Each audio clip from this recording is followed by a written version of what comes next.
Kaleshwaram project పేరుతో గత ప్రభుత్వం వేల కోట్ల ప్రజాధనం వృధా చేసిందన్నారు టీజేఎస్ చీఫ్ కోదండరాం.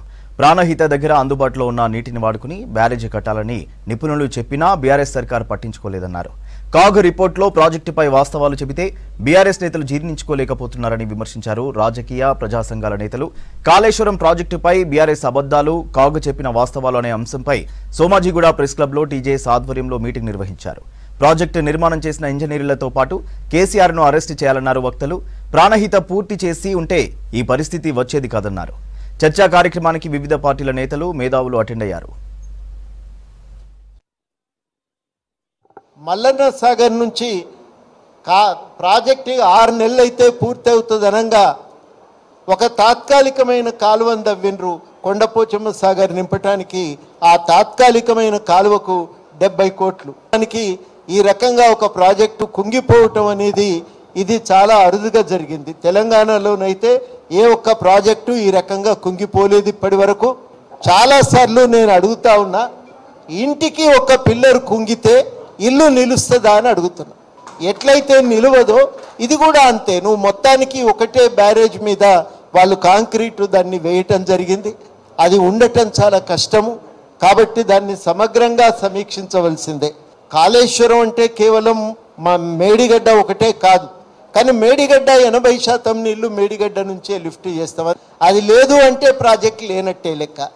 ఒక ఫీజిబుల్ ప్రాజెక్ట్ని ఆపేసి దుర్మార్గపు ఆలోచనతో రీడిజైన్ పేరు మీద మొత్తం నాశనం చేశాడో ఈ డెసిషన్ ఎవరిది?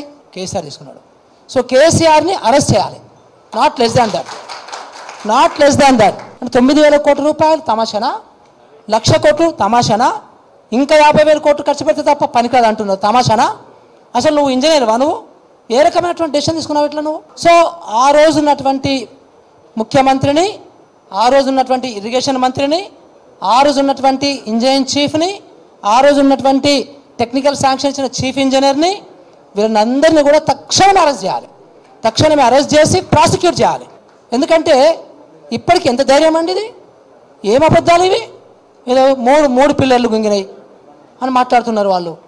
అరే దట్ ఈస్ ది ప్రాజెక్టు. మొత్తం వాళ్ళు చెప్పే 500 TMCలు 400 TMCలు వాటర్ అనేది అక్కడి నుంచి 80% 85% వాటరు ఆ మేడిగడ్డ ప్రాజెక్ట్ నుంచి లిఫ్ట్ చేయాలి. అలాంటి ప్రాజెక్టు మొత్తం ఇప్పుడు ఆపేయాల్సి వచ్చిందంటే ఈ దొంగలు అంటారు ఇప్పుడు కూడా ఏమైంది, నీళ్ళు ఇవ్వచ్చు కదా, అంత పంటలు ఎండిపోతున్నాయి.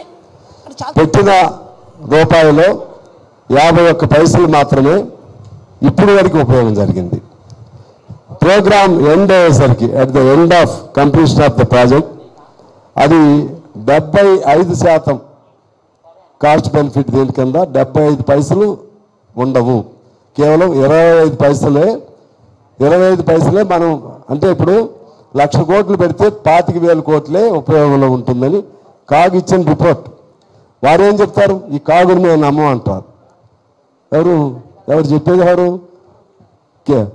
బీఆర్ఎస్ పార్టీ వారు ఉన్నారే, మాజీ మంత్రులు. ఈ కాగు చెత్త నేను నమ్మమంటారు. దేన్ని నమ్ముతాం? ముఖ్యమంత్రి నమ్మమంటాం. వాడు రేవంత్ రెడ్డి కూర్చొని ఉన్నాడు అంటే ఆయన రేవంత్ రెడ్డి ఎందుకు అవుతుంది? మా కేసీఆరే అంటాం. ఈడ నువ్వు అక్కడ ఉన్నావయ్యా అంటే లేదు మేము అక్కడే అటువైపే ఉన్నామని నువ్వు అంటావు. అంటే మిమ్మల్ని ఏమనాలి? దేని నువ్వు నమ్మవు? రాజ్యాంగాన్ని నమ్మని అంటాం, కాగు రిపోర్ట్ నమ్మని అంటాం, అది చెత్త అంటాం. ఆడు పగిలినయ్యా పిల్లర్స్ అంటే ఒకళ్ళు ఒకటి అంటారు, ఒకళ్ళే 3 కదా పగిలింది అంటారు, ఒకటే 4 కదా అంటారు. దేన్ని నమ్ముతారు మీరు? ఎవరి గురించి ఎవరు నమ్ముతారు? 2119 డ్యాములు కూల్చితే ఇక్కడ ఎందుకు కడుతున్నారు? కట్టమని ఎందుకు అంటున్నారు? మీ వాటా ఎంత? కట్టమనే వాళ్ళ మీ వాటా ఎంత? నేను అడగాలనుకుంటున్నాను అన్ని పార్టీలను. అది కాక నేషనల్ వాటర్ పాలసీ ఉంది. తుమ్మడి ఎట్టి కూడా ఎందుకు అడుగుతున్నారు మీరు? తుమ్మడి ఎట్టి ప్రాణహిత గోదావరి ఉపనది. ప్రాణహిత అక్కడ నుంచి 70 కిలోమీటర్స్ గోదావరి వస్తుంది. అక్కడ గోదావరి తెచ్చి గోదావరి నుంచి తీసుకొచ్చి కృష్ణానదిలో పడేస్తారా? మూసీ నది, ఇది మూసీ అంటే హైదరాబాద్ తీసుకురావాలి. అది అంటే కృష్ణానది పరివాహక ప్రాంతం. ఒక పరివాహక ప్రాంతం, ఒక నది నుంచి నీళ్లను ఇంకో నదికి మళ్లించడం ఏంది? Inter basin river transfer is crime against nature, bad economics. 700-800 మీటర్ల అది కూడా తప్పే. తుమ్మడేటి కూడా తప్పే. అక్కడ నీళ్లు తాగడానికి ఇవ్వకుండా, వ్యవసాయానికి ఇవ్వకుండా ఆ బేసిన్ ప్రజలకు ఇంకో బేసిన్ తీసుకొస్తారా? అది కూడా తప్పే కదా. ఇప్పుడు ఈయన కొత్తగా తీసుకున్నటువంటి ఈ ప్రాజెక్టు మేడిగడ్డ చూస్తే 5 తోటి మన వాళ్ళతో కమిటీ చేశారు, మన నిపుణులు ఇంజనీర్స్ అనుభవం ఉన్నటువంటి వాళ్ళు. ఆ 5 కూడా ఒక 2-3 మాసాలు మొత్తం ఎక్సర్సైజ్ చేసి ప్రభుత్వానికి నివేదిక ఇచ్చారు. ఈ ప్రాజెక్టు కట్టడం వల్ల అదనంగా చాలా ఖర్చు అవుతుంది ఒకటి. రెండోది ఏంటంటే దీన్ని మెయింటైన్ చేయటం కూడా చాలా కష్టం, ఎక్కువ కరెంటు అవసరం ఉంటుంది. తర్వాత ఏంటంటే ప్రతి సంవత్సరం కూడా మొత్తం టోటల్గా 20 నుంచి 22 వేలు ఖర్చు అవుతుంది.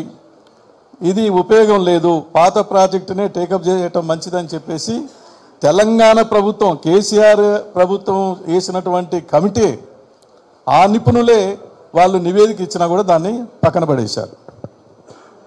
పడేసి దాన్ని ఏకపక్షంగా నిర్ణయం తీసుకొని టేకప్ చేయటం వల్ల ఇవాళ ఈ నష్టం అంతా జరిగింది. ఈ డబ్బు ఎవరిది? 4 కోట్ల మంది ప్రజల డబ్బు ఇది, మనందరి డబ్బు ఇది. అప్పులు తెచ్చినా పన్నుల ద్వారా వసూలు చేసినా మన డబ్బు ఇది, ప్రతి రూపాయి కూడా అందరికి హక్కు ఉంది. మరి వేల కోట్ల రూపాయలు ఇష్టం వచ్చినట్టు ఖర్చు చేసి అలా ఈ స్టేజ్